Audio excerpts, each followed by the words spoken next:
Hi, my name's Campbell. I'm here at the Woodspeen Cookery School and Restaurant, and we're going to demonstrate some bread. So the first thing is, we talk about the flour, so we need some really good strong bread flour. We've got some salt, some compressed baker's yeast, and this is a little bit of dough from yesterday's bread, and this is called pinchback. What it will do, it will give you a better crust and perhaps a little bit more of a sour note in the taste. It's not essential, but I like using that. And the water, simple process. This has got to be just below body temperature, and the bread proves at room temperature. They're the two key principles of temperature. So the first thing is, I'm going to add the yeast one side of the bowl, and that's important. Yeast is killed by the salt, so that needs to be kept separate. In the middle of the bowl,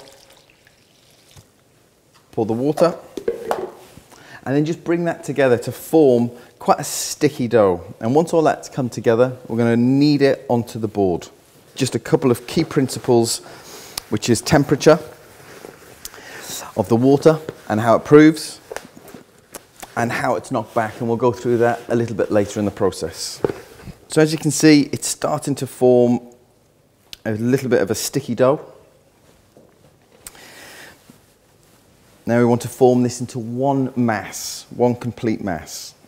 And then at that point, we start to work the gluten and activate the strength of the bread, which will help us give us the lift. So it's important, if you're learning to bake or you're making bread for the first time, make it by hand and you get a good feeling. Bread's all about the visceral feel of how it feels, how the dough feels. Is it smooth? Is it elastic? Is it silky? And you can only do that by using it by hand. Okay, so now the gluten's well worked. We're going to tear in the pinch back. So this is the same as this. It's just that when we've made the dough yesterday, we've retained a small percentage, probably about 15%. We've kept that back, and each day we add it to our bread, and that just gives it a boost. So as we said earlier, it improves the crust and it gives you a beautiful sour note. So once that's all worked in, we're going to leave it to prove. And we're going to leave it to prove at room temperature, about 20, 21 degrees. Now that's important, and it gives it the best environment for the yeast to do its thing. And what the yeast wants to do is break down the starch, which is the sugar in the flour, and use that as food, create gas, which pushes the bread up. Now the gluten that we've been working for the last 4 to 5 minutes is the structure. So in between the gluten strands, we're going to have yeast and yeast cells. That's going to create gas, it's going to push up. And then we're going to push that down. That's called knockback. That's going to be our first thing we do after this. So we're going to knock it back and create more yeast cell. And that's going to take about an hour. So now that knockback's been worked in, pop it into a flour bowl, very light, just a light dusting.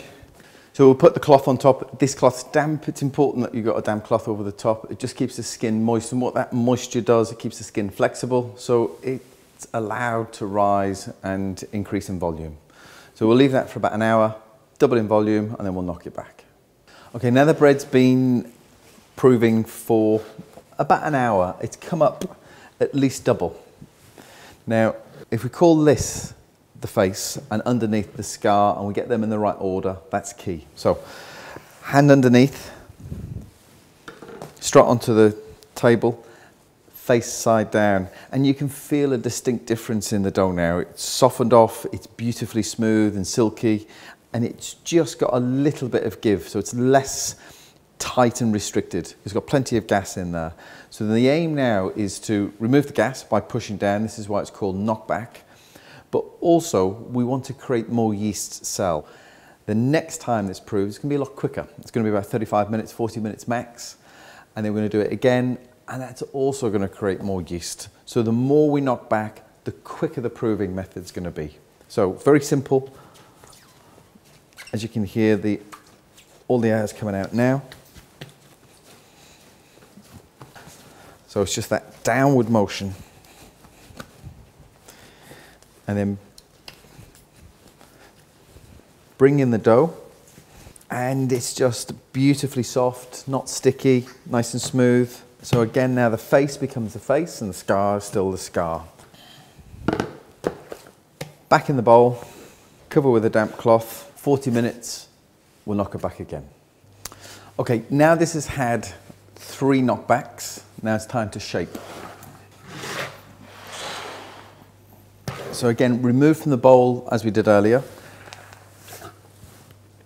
Face down, scar up. You need to get a little bit of the air out of this, but not too much because we're going to roll when we're shaping.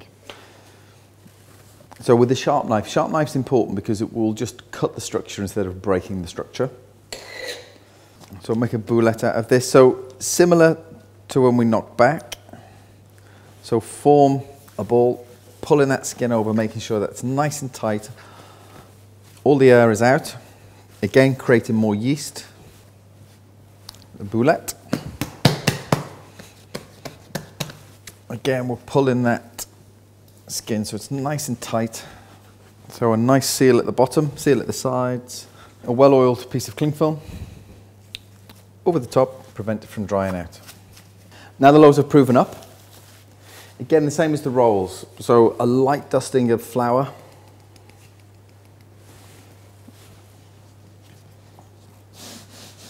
Now make sure they can move.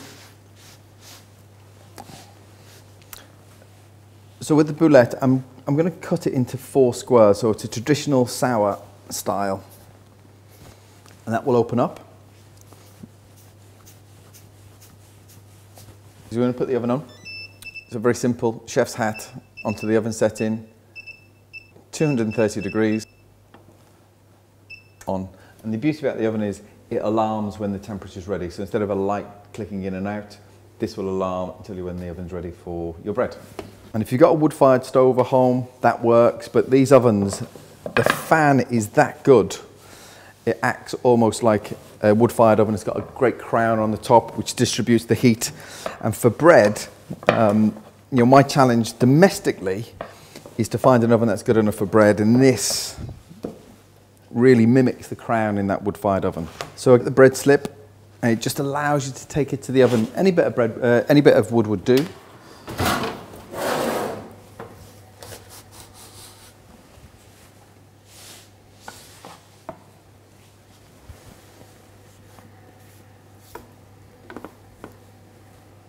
So position them in the oven well so they don't touch. Again, some water to allow that skin to flex. Close the oven. That's going to take about 25-30 minutes. So again, after 3 to 4 minutes, open the oven, allow that excess steam to come out. Then you've got a dry oven and then it starts to bake.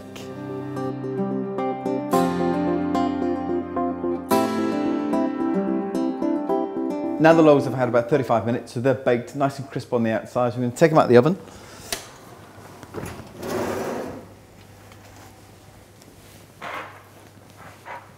It's a nice bloomer style. Nice little boulette for toast.